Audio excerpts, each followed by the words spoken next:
In this redgamingtech.com video, we are going to be talking a little more about virtual reality. Yes, I know, but it is on the PC space this time around, as Microsoft had some interesting stuff for us at their Build conference.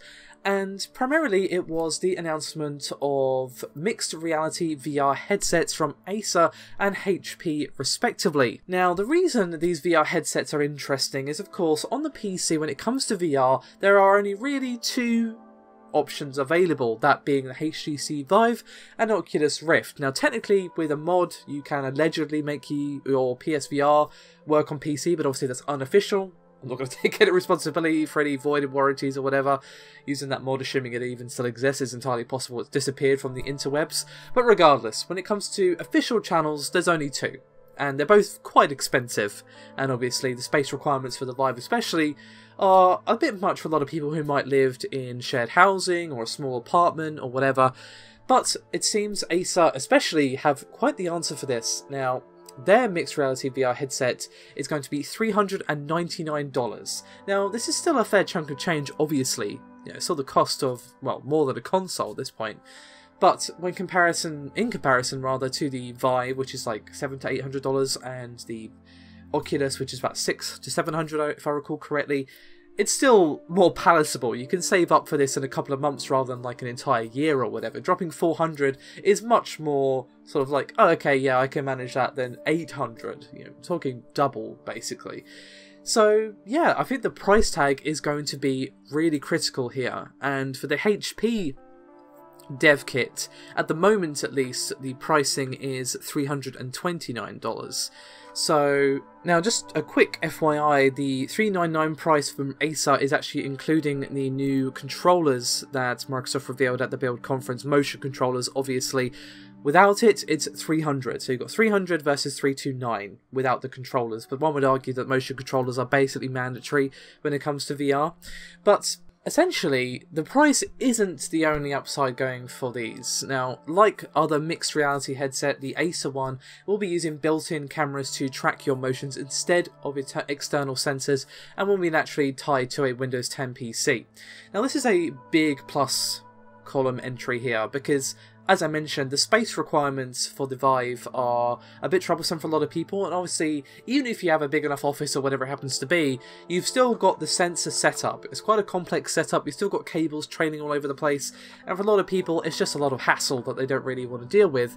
You know, they just want to buy the thing, they want to take it out of the box, they want to plug it in, and they want to just go and play some video games, which is fair enough. The fact that the motion sensors are all internal kind of cuts out the middleman, as it were, and makes it a bit more of a neat and tidy or supposition for a lot of people, and obviously combined with a lower price, you know, this could disrupt the VR PC market quite significantly. Thanks to an update from Tom's Hardware, we actually do have the specs of the two dev kits from HP and Acer, and these PC specs that will be required for them. Now again, these are dev kits, so these will most likely change and the specs might change as well, but it still gives us an idea of what to expect. So, both Acer and HP, we have 2x LCD displays, that being 1440 by 1440, up to 90Hz native and 2.89 inches diagonal display size per each eye. And the FOV is going to be 95 degrees horizontal.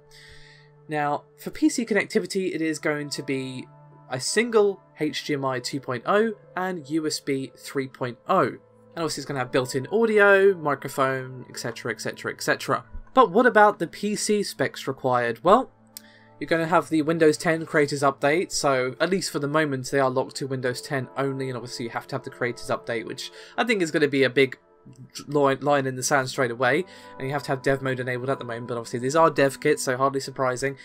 However, you'll need an i7 with 6 plus cores, or Ryzen 7 1700, obviously 8 cores, 16 threads.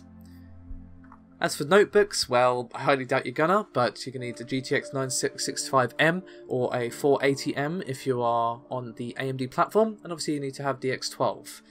For desktop, you need a 980 or a 1060, or an RX 480, so not amazingly demanding, at least at the moment.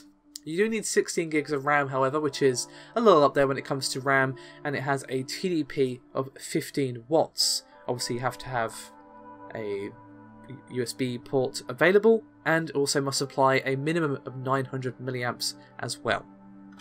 So, these are just the dev kits, obviously, but these requirements are a bit less beefy than is required for some of the other VR. Obviously, the 480 is basically built for VR. That's one of the big sort of marketing things about it. But, you know, it's not the 1080 or whatever that you might expect for virtual reality, you know. I hope this takes off, to be honest, because VR could be so amazing, but I think the barrier to entry for a lot of people is the price tag. You know, $800 or $700 or whatever it happens to be. I know it's around that margin somewhere, but obviously there's been price cuts and so on. You know, that's a lot of money for a lot of people, and you know, obviously I'm one of those people. I don't have a VR headset. We had a development kit too of an Oculus Rift, but that's because a friend of ours bought it and said, "There you go, have it." And obviously we were very shocked and happy that he did so. Spoonie, if you're watching this, thanks again. That was pretty nice of you. But you know, if it weren't for him, I wouldn't have even touched a virtual reality device because, well, they're very expensive. Even the PSVR, which is the cheaper, and obviously that's console, but it's the cheaper one, it's still a large investment. And again, you know, the HP and Acer ones are still around 300, but it's again much more palatable than 700 to 800. And obviously, you've got the touch controllers to throw in with the Oculus Rift, which I know is cheaper as a base unit, but again, motion controls are arguably mandatory for VR. So yeah, you might as well just say that they're 700 at that point. Just saying. So we'll see. These are just in dev kits at the moment, so you know it's going to be a while before we ever see them hit the market.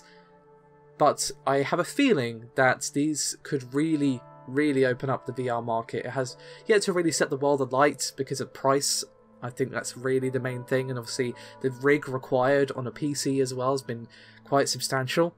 But with these in play, maybe not so much. I'd love to hear your thoughts and opinions. There's going to be a link below to the Tom's Hardware article where you can find all the specifications that I have listed here. Thank you very much for watching. I'll see you next time.